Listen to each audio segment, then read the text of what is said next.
sagata ɓiɗɗo amen waɗi organisation fi golle ko général Mamadi Doumbouya golli kon fi weltanagol mo ko ɗum addi men ɗo hande men ɗowtamo ɓen tambitomo ɓa ko ɓiɗɗo amen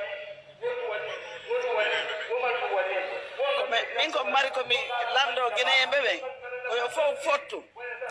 wona nene goto baba goto naata yaltida ko ɗum ɗo mi mari komi wol inne kamɓe wota Mamadi Doumbouya ɗon andi ɗum ɗo kon to waɗi ɗum ɗo ko diction waɗi ɓe mawɓidiri rewɓe buyi e worɓe buyi e juulirde non ɓuy kadi ɓe fof ɓe naati ɓe naadi julle ɓe naati ɓe jooɗi ɓe ɓandira julle ɗen woɓe wadde torare Allah ɓe fii yo Guinée fof wonu hunde wotere ɓe votana Mamadi Doumbouya ɓe ari waɗangol mo janggalngol mo alquran ɓe nawo debbo e worɓe fof no ari janggalngol Mamadi Doumbouya ko ɗum anata hakkude mon e Allah o wonɗo warde ɗo yimɓe par ce que oɗo ko pullo ni goy o wonɗo haalde ɗum ɗo ko mawɗo men kadi mi yewtata inde maɓɓe nde mais ɗum ɗo ko diction kadi waɗi woɓe ari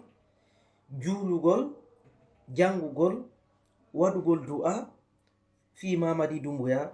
e fiyo Guinée en fof aru wontira ɓaawo maɓɓe ɓe ɗumanno mi yewtono en ɓe mawɓe men inneteɓe ɓen ko mawɓe men hara wawi si ɓe fewti e Mamadi Doumbouya ɓe yewtimo kongo goto Mamadi Doumbouya haysi o yenama jungo makko ngo tew aljanna ma ngo tew kanye o susata yawtude ma hara o susata yawade ɓe haysi o waɗata ko wi ko mais hara o yawtako ɓe hakkude mon Allah wona ɓe woni juuɗe hande jingande Mamadi Doumbouya fi wonu candidat na ɓe woni jingande hande Mamadi Doumbouya fi simandu 2040 mi nanay kadi a yimɓe gono toon ɓe commentaire ji mi yiya e commentaire ji woɓɓe gono toon ɓe commenta ɓenna menen kadi jonde men para amen simandu on jonde men para amen simandu on ɓe nana a yiya ɓe commenta ɗum ɓe ƴettiri joni hunde samakal anda na samakala ɗum wona e muɗum ene mi jento yentela mi yewta hunde wota depuis 58 hakkunde mon e Allah hiɗen jooɗi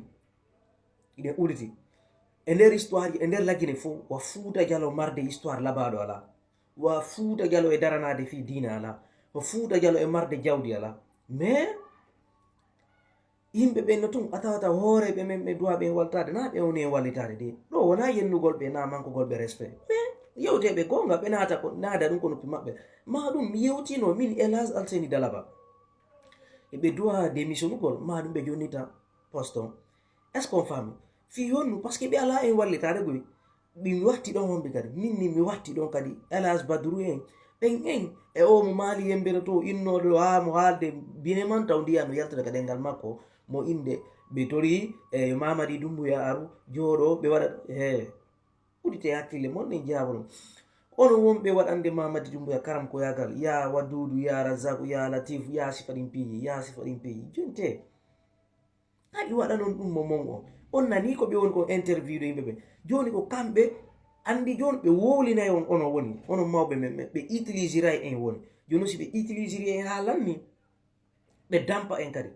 ɗon andi ɓe aray ɓe jooɗo ley koyɗe men ɓe yurminkino ɓe inna ayi hay ɓiɓɓe mon ɓe no yennude on minen walle min awa minen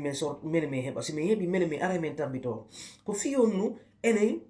e ɓe ala wallitade en enen ko fiyon nu enen ɓe ala wallitade en ko par ce que ɓe yiɗana en woni si ɓe yiɗanno en comme bo haalata inna mawɓe mum yo accu ɗum ɗo ɗum ɗo moƴƴa an ɗa wawi fewtude e baben ma inna baben accu ɗum ɗo ko wonda ko wadde moƴƴa sa yi a fewti e baben ma a yewtimo ɗum noon ma a fewti e kotiraɓe ma a yewtiɓe ɗum noon ma duwaɓe ma fewjande a fewjaniɓe an tawi ko ammari fewjangol ɓe respectali ɗum noon si ɓe gollira hakkille maɓɓe ke dimankago maɓɓe ngo an ɗamari an ɗa woni ka dimo na fi de ko ɓe baben ma inataɗa tawta ɓe piiji gon toon non mi tawtatali ɓe nder toon andu belam ɓen no andi hande situation wonɗon hakkude amen menen e Ba Mamadou aroɓe ɓen to jooɗo ley koyɗe mawɓe amen ƴetta mbuuri okkaɓe minni ɓe hay wata ɓe jaɓu mbuuri maɓɓe toon sawri ko fi ɗum noon ɓe woni yarde toon watan hay o jaɓu mbuuri maɓɓe onon ɓe dinguira ko ɗum mi inata on donc ɓeɗo ko mawɓe men ni ko diction o ɓe mawɓe rewɓe buyi e worɓe buyi woɓe waɗande Mamadi Doumbouya gal ɗumannagal na fulɓe noon e maninkaɓe ɓe yewtuno yewtere maɓɓe nde soso jon kadi yewtuno kisi jon kadi yewtuno donc ko min ko pullon ko min intéressé lan yoɓe accu waɗugol sifaɗi yewtereji ɗo ara inna ɓe ari waɗugol duwa fi Mamadi Doumbouya ɗum ɗo tumi captiri mi waɗi tum fi hollugol ɓeɗo be réfléchir moƴƴa ko ɓe waɗata kon et puis gonto ɗum ɗo ko diction waɗi ay ka merci bien